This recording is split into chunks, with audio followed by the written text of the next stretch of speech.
Hi friends, അലീനയുടെ മനവിൻ്റെ മറ്റൊരു സ്റ്റോറിയിലേക്ക് എല്ലാവർക്കും സ്വാഗതം. അങ്ങനെ നമ്മുടെ അലീന രേവതിക്കുട്ടിയെ കാണാനായിട്ട് പോവുകയാണല്ലോ. പോയിട്ട് തിരികെ വരുമ്പോഴേക്കും ബബിതയെയും ബബിതയുടെ കാമുകനെയും റൂമിൽ നിന്ന് കൈയോടെ പൊക്കുന്ന ഒരു എപ്പിസോഡിൻ്റെ വിശേഷങ്ങളാണ് കേട്ടോ പറയുന്നത്. നോവലുള്ള സെയിം സ്റ്റോറി തന്നെയാണ് കേട്ടോ. അപ്പോൾ നമ്മുടെ ഈ വീഡിയോ ഇഷ്ടമായിട്ടുണ്ടെങ്കിൽ ഒന്ന് ലൈക്ക് ചെയ്യാനും അതുപോലെ തന്നെ ചാനലിലൂടെ ഒന്ന് സബ്സ്ക്രൈബ് ചെയ്ത് സപ്പോർട്ട് ചെയ്യാനും മറക്കല്ലേ. അങ്ങനെ നമ്മുടെ അലീന രേവതിക്കുട്ടിയെ കാണാൻ പോകാനായിട്ട് ബാലചന്ദ്രൻ്റെ അടുത്തുനിന്ന് പെർമിഷൻ വാങ്ങിയാണ് കേട്ടോ. രേവതിക്കുട്ടിയെ കണ്ടിട്ട് ഒരുപാട് നാളായി. ഇടയ്ക്ക് അവൾ ഇങ്ങോട്ടേക്ക് വന്നെങ്കിലും അവളോട് ശരിക്കൊന്നും സംസാരിക്കാൻ പോലും പറ്റിയില്ല. അതുകൊണ്ട് 2 ദിവസം ഞാൻ രേവതിക്കുട്ടിയുടെ അടുത്ത് പോയി നിന്നിട്ട് വരാമെന്നൊക്കെ പറയുകയാണ് ബാലചന്ദ്രൻ്റെ അടുത്ത്. അപ്പോൾ ബാലചന്ദ്രൻ മനസ്സോടെ തന്നെ സമ്മതിക്കുന്നുണ്ട് കേട്ടോ. കാരണം അലീന ഇവിടെ ഇല്ലാതെ വരുമ്പോഴേക്കും അത് ബാലചന്ദ്രന് വല്ലാത്തൊരു വിഷമമാണ്. എന്തായാലും 2 ദിവസത്തെ കാര്യമല്ലേ ഉള്ളൂ, അതുകൊണ്ട് നീ പൊയ്ക്കോ എന്നൊക്കെ തന്നെ നമ്മുടെ ബാലചന്ദ്രൻ പറയുകയാണ്. അലീനയ്ക്ക് അത് കേൾക്കുമ്പോൾ ഒരുപാട് സന്തോഷമാകുന്നുണ്ട് കേട്ടോ. കൃഷ്ണമോക്കും അലീന ചേച്ചി രേവതിക്കുട്ടിയെ കാണാൻ പോകുന്നതിന് ചെറിയ സങ്കടമൊക്കെ ഉണ്ട്. എന്നാലും അലീന ചേച്ചിയുടെ സന്തോഷം കാണുമ്പോൾ കൃഷ്ണമോക്കും അത് ഒരുപാട് സന്തോഷമാവുന്നുണ്ട്. അങ്ങനെ മനു ആണെങ്കിലും ആ സമയത്ത് അലീനയെ വിളിച്ചിട്ട് അലീനയെ കാണണം എന്നൊക്കെ പറയുകയാണ്. അങ്ങനെ അവർ രണ്ടുപേരും മീറ്റ് ചെയ്യുന്നുണ്ട്. എന്നിട്ട് അലീനയും മനുവും അവരുടേതായ കുറച്ച് സമയം സ്പെൻഡ് ചെയ്യുന്നുണ്ട് കേട്ടോ. അതിനുശേഷമാണ് നമ്മുടെ അലീന രേവതിക്കുട്ടിയുടെ അടുത്തേക്ക് പോകുന്നത്. അങ്ങനെ 2 ദിവസം നമ്മുടെ അലീന രേവതിക്കുട്ടിയുടെ അടുത്ത് സ്റ്റേ ചെയ്യുകയാണ്. അങ്ങനെ 2 ദിവസം അത് പെട്ടെന്ന് അങ്ങ് പോയതുപോലെ അവർക്ക് ഫീൽ ചെയ്തു. കാരണം രേവതിക്കുട്ടിയുടെ കൂടെയും മാമച്ചാൻ്റെയും കൂടെയും ഗ്രേസമ്മ ആൻറ്റിയുടെ ഒക്കെ കൂടെ ചിലവഴിച്ച ആ നിമിഷങ്ങൾ നമ്മുടെ അലീനയ്ക്ക് അത്രമേൽ പ്രിയപ്പെട്ടതായിരുന്നു. സന്തോഷവും കളിയും ചിരിയും നിറഞ്ഞ ആ 2 ദിവസം പെട്ടെന്ന് പോയതിൽ രേവതിക്കുട്ടിക്കും ഒരുപാട് സങ്കടം ഉണ്ടായിരുന്നു കേട്ടോ. അങ്ങനെ രേവതിക്കുട്ടിക്കും അലീന പോകുമ്പോഴേക്കും ഒരുപാട് വിഷമാവുന്നുണ്ട്. അങ്ങനെ അലീന എല്ലാവരോടും യാത്ര പറഞ്ഞിട്ട് ഇറങ്ങാറാവുമ്പോഴേക്കും രേവതിക്കുട്ടി അലീനയോട് പറയുന്നുണ്ട്, ചേച്ചി അടുത്ത മാസവും എന്നെ കാണാൻ വരണം. ഞങ്ങൾ അങ്ങോട്ടേക്ക് വന്നേനെ, പക്ഷേ ഞങ്ങൾ അങ്ങോട്ടേക്ക് വരുന്നത് അവിടെയുള്ളവർക്ക് ഇഷ്ടമല്ലല്ലോ. അതുകൊണ്ട് ചേച്ചി ഇങ്ങോട്ടേക്ക് പോരെ, ഇവിടെ ആകുമ്പം അങ്ങനൊരു പ്രശ്നമില്ല. അങ്കിളിനും ആൻറ്റിക്കും ചേച്ചി ഇങ്ങോട്ടേക്ക് വരുന്നത് തന്നെ ഇഷ്ടം. അതുകൊണ്ട് ചേച്ചി എന്നെ കാണാനായിട്ട് അടുത്ത മാസവും വരണമെന്ന് പറയുകയാണ്. അതിനിപ്പോൾ എന്താടി മോളെ, ഞാൻ അടുത്ത മാസം ഇങ്ങ് എത്തിക്കോളാം. നിന്നെ കാണാൻ ഞാൻ ഉറപ്പായിട്ടും വന്നോളാം എന്നൊക്കെ രേവതിക്കുട്ടിയോട് പറഞ്ഞ് സമാധാനിപ്പിക്കുകയാണ് അലീന. അങ്ങനെ അലീന തിരിച്ച് കടപ്പാട്ടൊരു വീട്ടിലേക്ക് വരികയാണ് കേട്ടോ. 2 ദിവസം കഴിയുമ്പോഴേക്കും ഇവിടുന്ന് ഇറങ്ങുമെന്ന് മാത്രമേ പറഞ്ഞിട്ടുള്ളൂ ബാലചന്ദ്രനോട്. എന്നാൽ എപ്പോൾ വരുമെന്നൊന്നും ബാലചന്ദ്രനോട് കൃഷ്ണമ്മളോട് പറയുന്നില്ല കേട്ടോ. അങ്ങനെ അലീന തിരിച്ച് വീട്ടിലേക്ക് എത്തുമ്പോഴേക്കും ബാലചന്ദ്രൻ ഷോപ്പിലോട്ടും അതുപോലെ തന്നെ നമ്മുടെ കൃഷ്ണമ്മള് സ്കൂളിലോട്ടും പോയിട്ടുണ്ടായിരുന്നു. അങ്ങനെ അലീന അങ്ങോട്ടേക്ക് ചെല്ലുമ്പോഴാണ് ശ്രദ്ധിക്കുന്നത് പുറത്തൊരു ബൈക്ക് നിൽക്കുന്നത്. പരിചയമില്ലാത്ത ഒരു ബൈക്ക് തന്നെ ആയതുകൊണ്ട് അലീനയ്ക്ക് സംശയമാവുന്നുണ്ട്. അവിടെ ഒരു ഷൂസും ബബിതയുടെ ചെരുപ്പും കാണുമ്പോഴേക്കും അലീന വിചാരിക്കുന്നുണ്ട്, ആഹാ അപ്പോൾ ഇവരിന്ന് കോളേജിൽ പോയിട്ടില്ലേ? കൊല്ലപ്പള്ളിയിൽ നിന്ന് വന്നതിന് ശേഷം ഇവർക്ക് എന്നോടുള്ള ദേഷ്യം കൂടുകയാണ് ചെയ്തേക്കുന്നത്. അതുകൊണ്ടായിരിക്കും ഇവർ കോളേജിലും പോകാതെ എന്നൊക്കെ വിചാരിച്ചുകൊണ്ടാണ് നമ്മുടെ അലീന അങ്ങോട്ടേക്ക് ചെല്ലുന്നതും. സിറ്റൗട്ടിൽ നിന്നുകൊണ്ട് തന്നെ കോളിംഗ് ബെൽ അടിക്കുന്നുണ്ടെങ്കിലും ഡോർ ആരും തന്നെ തുറക്കുന്നില്ല. അങ്ങനെ 2-3 പ്രാവശ്യം കോളിംഗ് ബെൽ അടിച്ചതിന് ശേഷമാണ് കേട്ടോ ബബിത താഴേക്ക് ഇറങ്ങി വരുന്നത്. ഇതാരിങ്ങനെ ബെല്ലടിച്ചുകൊണ്ടിരിക്കുന്നത്, എന്തൊരു ശല്യമായത്, ആരാ ഈ സമയത്ത് ഇപ്പം ഇങ്ങോട്ടേക്ക് വരാൻ? അച്ഛനും കൃഷ്ണയും ഒന്നും വരാനുള്ള സമയമായിട്ടില്ലല്ലോ, പിന്നെ ആരാ ഈ കിടന്ന് ബെല്ലടിച്ചുകൊണ്ടിരിക്കുന്നതെന്നൊക്കെ മനസ്സിൽ വിചാരിച്ചുകൊണ്ട് തന്നെ നമ്മുടെ ബബിത വന്ന് ജനലിൽ കൂടെ നോക്കുകയാണ് കേട്ടോ. ജനലിലെ കർട്ടനിടയിൽ കൂടി പുറത്ത് ആരാ നിൽക്കുന്നതെന്നുള്ളത് നമ്മുടെ ബബിത നോക്കുന്നുണ്ട്. അങ്ങനെയാ നോക്കുന്നതും നമ്മുടെ അലീനെ കാണുന്നുണ്ട്. അപ്പോഴേക്കും അലീനയെ കണ്ടപാട് നമ്മുടെ ബബിത ഞെട്ടിപ്പോവുകയാണ്.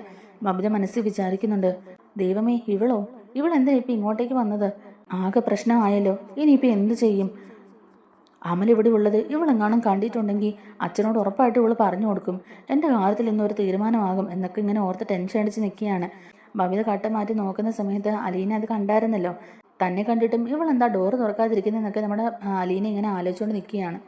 അങ്ങനെ വീണ്ടും അലീന കോളിംഗ് ബെല്ലിന് അടിക്കുന്നുണ്ടെങ്കിലും ഡോറ് തുറക്കുന്നില്ല. അപ്പോൾ തന്നെ അലീനയ്ക്ക് എന്തോ ഒരു പന്തികേട് തോന്നുകയാണ് കേട്ടോ. വീണ്ടും അലീന കോളിംഗ് ബെല്ല് അടിച്ചുകൊണ്ടേയിരുന്നു. അവസാനം നിവൃത്തിയില്ലാതെ ബബിത വന്ന് ഡോർ തുറക്കുകയാണ്. അങ്ങനെ നിവൃത്തിയില്ലാതെ അവസാനം ബബിത ഡോർ തുറക്കുകയാണ് കേട്ടോ. അലീനയെ കാണുമ്പം ബബിതയുടെ മുഖത്ത് ഒരു ഭാവവ്യത്യാസവും പുച്ഛവും ദേഷ്യമൊക്കെ കാണുന്നുണ്ട്. അലീന ചോദിക്കുന്നുണ്ട്, എന്താ ഡോറ് തുറക്കാൻ ഇത്രയും താമസം? നീ ആ കട്ടം മാറ്റി നോക്കുന്നത് ഞാൻ കണ്ടായിരുന്നല്ലോ, എന്നിട്ടും നീ എന്താ ഡോറ് തുറക്കാതിരുന്നേ എന്നിങ്ങനെ ചോദിക്കുകയാണ് കേട്ടോ. അപ്പം ബബിതയ്ക്ക് പെട്ടെന്ന് ഉത്തരം മുട്ടുകയാണ്. ബബിത ഉടനെ ചോദിക്കുന്നുണ്ട് അലീനയോട്, നീ എന്താ ഇത്ര പെട്ടെന്ന് വന്നേ? നീ ഒരാഴ്ച കഴിഞ്ഞ് വരുള്ളൂ എന്നും പറഞ്ഞാണല്ലോ പോയത്, പിന്നെ എന്തിനാടി ഇപ്പം നീ ഇങ്ങോട്ടേക്ക് കെട്ടി എഴുന്നള്ളി വന്നേ എന്നിങ്ങനെ ചോദിക്കുകയാണ് കേട്ടോ. അപ്പോൾ അത് കേൾക്കുമ്പോഴേക്കും അലീനയ്ക്ക് സങ്കടമാവുന്നുണ്ട്. അലീന പറയുന്നുണ്ട്, 2 ദിവസം കഴിയുമ്പോഴേക്കും വരണമെന്ന് അച്ഛൻ പറഞ്ഞായിരുന്നു, അതുകൊണ്ടാണ് ഞാൻ ഇങ്ങോട്ടേക്ക് വന്നതെന്ന് പറയുകയാണ്. അങ്ങനെ അതും പറഞ്ഞേച്ച് തന്നെ അലീനയുടെ സാധനങ്ങളൊക്കെ ആയിട്ട് റൂമിനുള്ളിലേക്ക് കയറി പോവുകയാണ്. ബബിതയ്ക്കാണെങ്കിലും ആകെപ്പാട് ടെൻഷനാകുന്നുണ്ട്. ഇനിയിപ്പോൾ അമലിനെ എങ്ങനെ ഇവിടെ നിന്ന് ഇറക്കി വിടും? അമൽ ഇറങ്ങിപ്പോകുന്ന കാണുമ്പോഴേക്കും അലീന അത് അച്ഛനോട് പറഞ്ഞു കൊടുക്കും. എന്തായാലും അടുത്തൊരു പ്രശ്നം ഉണ്ടാകും. പോരാത്തതിന് രാഹുലിൻ്റെ കയ്യിൽ എല്ലാ തെളിവുകളും ഉണ്ട്. ഇതൊരു വിഷയമായിട്ടുണ്ടെങ്കിൽ തൻ്റെ കഥ കഴിഞ്ഞത് തന്നെ എന്നൊക്കെ ഇങ്ങനെ ആലോചിച്ചുകൊണ്ടിരിക്കുകയാണ് കേട്ടോ. എന്തെങ്കിലും ഒരു ഐഡിയ കണ്ടുപിടിക്കണം. അലീനെ കുറച്ച് നേരത്തേക്കും കൂടി ഇവിടുന്ന് മാറ്റി നിർത്തിയാൽ മാത്രമേ അമലിനെ ഇവിടുന്ന് പറഞ്ഞു വിടാനാകുള്ളൂ. അല്ലെങ്കിൽ അമൽ ആ ബൈക്കൊക്കെ സ്റ്റാർട്ട് ചെയ്ത് പോകുന്ന കാണുമ്പോഴേക്കും അലീന ഉറപ്പായും പുറത്തിറങ്ങി നോക്കും. അവനെ പോയെന്ന് കാണുമ്പോൾ അവൾക്ക് കാര്യങ്ങളും മനസ്സിലാകും. ഇനിയിപ്പോൾ എന്ത് ചെയ്യും എന്നൊക്കെ ഇങ്ങനെ ആലോചിച്ചുകൊണ്ട് നിൽക്കുകയാണ് കേട്ടോ. അപ്പോഴേക്കും അലീന ഡ്രസ്സൊക്കെ മാറിയിട്ട് പുറത്തോട്ട് ഇറങ്ങി വരികയാണ്. ബബിത ഉടനെ അലീനയെ വിളിച്ചിട്ട് പറയുന്നുണ്ട്, എനിക്ക് നന്നായിട്ട് വിശക്കുന്നുണ്ട്, ഇവിടെ ഒന്നും ഉണ്ടാക്കിയിട്ടില്ല, എനിക്കാണെങ്കിൽ ഒന്നും ഉണ്ടാക്കാനും അറിയില്ല. വയറുവേദന ആയതുകൊണ്ടാണ് ഇന്ന് കോളേജിൽ പോകാതെ ഞാൻ ലീവ് എടുത്തത്. പുറത്തുനിന്ന് ഫുഡ് ഓർഡർ ചെയ്ത് മേടിച്ച് കഴിക്കാമെന്നാണ് ഞാൻ വിചാരിച്ചത്. ഇനിയിപ്പോൾ അതിൻ്റെ ആവശ്യമില്ലല്ലോ. നീയും ഭക്ഷണം കഴിക്കാതെയല്ലേ വന്നത്, പുറത്തുപോയി 2 ഊണ് മേടിച്ചോണ്ട് വാ എന്നിങ്ങനെ പറയുകയാണ് ബബിത അലീനയോട്.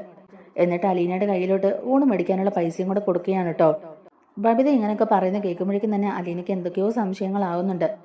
അലീന ഉടനെ മനസ്സിൽ വിചാരിക്കുന്നുണ്ട്, അങ്ങനെ വരാൻ ഒരു വഴിയും ഇല്ലല്ലോ. ഇപ്പം ഞാൻ ഇങ്ങോട്ടേക്ക് വരും എന്നുള്ള കാര്യം ഇവർക്ക് അറിയില്ലായിരുന്നു. ഞാൻ വന്നില്ലായിരുന്നെങ്കിൽ ഇവൾ എന്ത് ചെയ്തേനെ. ഇനിയിപ്പോൾ ഫുഡ് അവൾ ഓൺലൈൻ വരുത്തി കഴിച്ചെന്നിരിക്കട്ടെ, ഞാൻ വന്നില്ലേ, ഞാൻ വന്നപ്പോൾ എന്തായാലും അവൾക്ക് വിശക്കണു, പെട്ടെന്ന് തന്നെ ആഹാരം റെഡിയാക്കണമെന്നല്ലേ പറയുള്ളൂ, അല്ലാതെ പുറത്തുപോയി ഫുഡ് മേടിച്ചോണ്ട് കൊടുക്കാൻ പറയില്ലല്ലോ. ഇതിലെന്തോ ഒരു കള്ളക്കളി ഉണ്ടെന്നൊക്കെ തന്നെ നമ്മുടെ അലീന ഇങ്ങനെ മനസ്സിൽ വിചാരിച്ചുകൊണ്ടിരിക്കുകയാണ്. അപ്പോൾ ബബിതയുടെ മുഖത്തെ ആ ഒരു പേടിയും വെപ്രാളും ഒക്കെ കാണുമ്പോഴേക്കും അലീന ബബിതയോട് ചോദിക്കുന്നുണ്ട്, എന്താ നിന്റെ മുഖം വല്ലാതിരിക്കുന്നേ, നിനക്ക് തീരെ സുഖമില്ലേ, ഹോസ്പിറ്റലിൽ പോകണോ എന്നിങ്ങനെ ചോദിക്കുകയാണ് ബബിതയോട്. അപ്പോഴേക്കും ബബിത പറയുന്നുണ്ട്, ഏയ് അത് സാരമില്ല, എനിക്ക് അത്രയ്ക്ക് വലിയ വയറുവേദനയൊന്നുമല്ല, രാവിലെ നല്ല പെയിൻ ഉണ്ടായിരുന്നു, ഇപ്പം എന്തായാലും കുറച്ച് കുറവുണ്ടെന്ന് പറയുകയാണ് കേട്ടോ.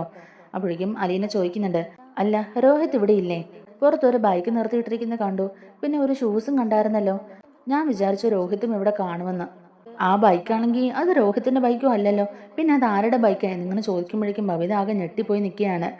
ബബിത ഉടനെ പറയുന്നുണ്ട്, അത് പിന്നെ അതെൻ്റെ ഫ്രണ്ടിന്റെ വണ്ടിയാ, കൊല്ലപ്പള്ളിയിലായിരുന്ന സമയത്ത് കുറച്ച് ദിവസം ക്ലാസ് കട്ട് ചെയ്തായിരുന്നു, അപ്പോൾ അതിൻ്റെ നോട്ട്സൊക്കെ തരാനായിട്ട് അവൻ ഇങ്ങോട്ടേക്ക് വന്നപ്പോൾ അവൻ്റെ വണ്ടിയിൽ പെട്രോൾ തീർന്നു, അങ്ങനെ അവൻ ആ നോട്ട്സൊക്കെ എനിക്ക് തരാൻ വേണ്ടി വന്നതാ എന്നിങ്ങനെ എന്നിട്ട് ഉടനെ തന്നെ ബബിത അലീനയുടെ നേർക്ക് ചൂടാവുകയാണ് കേട്ടോ. നീ എന്താടി എന്നെ ചോദ്യം ചെയ്യുന്നത്, അതിന് മാത്രം ആയോ നീ, എന്നെ ചോദ്യം ചെയ്യാനും പാഠം പഠിപ്പിക്കാനുള്ള അധികാര അവകാശമൊന്നും നിനക്കാരും തന്നിട്ടില്ല, അതുകൊണ്ട് ഇപ്പം ഞാൻ പറഞ്ഞ പണി നീ ചെയ്താൽ മതി, പോയി 2 ഊണ് മേടിച്ചോണ്ട് വരാൻ നോക്ക് എന്ന് പറഞ്ഞുകൊണ്ട് തന്നെ ബബിത അങ്ങോട്ടേക്ക് തിരിഞ്ഞ് നടക്കുകയാണ് കേട്ടോ. പോകുമ്പോഴും ബബിത തിരിഞ്ഞു നോക്കിയാണ് കേട്ടോ കയറി പോകുന്നത്.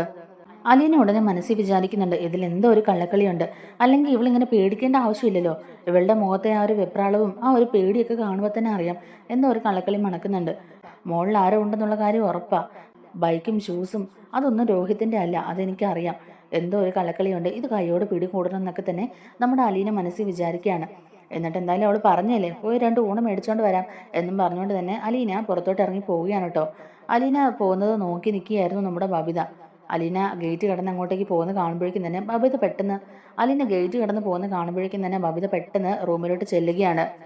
ബബിത ഉടനെ തന്നെ റൂമിൽ ചെന്നിട്ട് അമലിനോട് പറയുന്നുണ്ട്, അവൾ വന്നു, ആ നാശം, ആ അലീന, അവൾ 2-3 ദിവസം കൂടെ കഴിഞ്ഞേ വരുള്ളൂ എന്ന് പറഞ്ഞാൽ പോയത്, എന്നിട്ട് 2 ദിവസം ആയപ്പോൾ തന്നെ അവൾ ഇങ്ങോട്ടേക്ക് എഴുന്നള്ളി വന്ന് നിൽക്കുക, അവളുടെ കണ്ണിലെങ്ങാനും നീ അതോടുകൂടി തീർന്നു, അവൾ അച്ഛൻ്റെ അടുത്ത് ഉറപ്പായിട്ടും പറഞ്ഞു കൊടുക്കും, ഇപ്പം തന്നെ അവൾക്ക് ഞാൻ പറഞ്ഞു വന്ന അങ്ങോട്ടേക്ക് വിശ്വാസം ആയിട്ടില്ല, പുറത്തിരിക്കുന്ന ബൈക്കും ഷൂസൊക്കെ കണ്ടിട്ട് അവൾക്ക് നല്ല സംശയമായിട്ടുണ്ട്, അവളെന്നോട് ചോദിച്ചു പുറത്തിരിക്കുന്ന ബൈക്ക് ആരുടേതാന്ന്, ഞാൻ കൊല്ലപ്പള്ളിയിലേറെ സമയത്ത് കുറച്ച് ദിവസം ക്ലാസ്സിൽ പോകാഞ്ഞുകൊണ്ട് എൻ്റെ ഫ്രണ്ട് എനിക്ക് നോട്ട് തരാൻ വേണ്ടി വന്നപ്പോൾ ആ ബൈക്കിൽ പെട്രോൾ തീർന്നിട്ട് അവൻ ഇവിടെ വെച്ചിട്ട് പോയെന്നൊക്കെയാണ് ഞാൻ പറഞ്ഞേക്കുന്നത്, അത് അവൾക്ക് അത്ര വിശ്വാസമൊന്നും ആയിട്ടില്ല, എന്തായാലും നീ ഇനി ഇവിടെ നിൽക്കുന്നത് സേഫല്ല, അവൾ തിരിച്ചിങ്ങോട്ടേക്ക് എത്തുന്നതിന് മുമ്പ് തന്നെ നീ ഇവിടുന്ന് പോകാൻ നോക്കാമല്ലേ, അല്ലെങ്കിൽ തന്നെ ആകെ പ്രശ്നങ്ങളാണ്, അറിയാവല്ലോ അന്ന് നിന്റെ കൂടെ വന്നിട്ട് എന്തൊക്കെ പ്രശ്നങ്ങളുണ്ടായി, അവസാനം ഞാൻ ഹരിയുടെ ഫോൺ തല്ലി പൊട്ടിച്ച് കളയുക ചെയ്തത്, അതൊക്കെ അവൻ ബാക്കപ്പ് ചെയ്ത് എടുക്കും, അത് വെച്ചിട്ട് അവൻ എന്നെ ഭീഷണിപ്പെടുത്താനാണ് നോക്കുന്നത്, ഇപ്പം അലീന നിന്നെ ഇവിടെ കണ്ടിട്ടുണ്ടെങ്കിൽ അവൾ ഉറപ്പായിട്ടും അച്ഛനോട് പറഞ്ഞു കൊടുക്കും,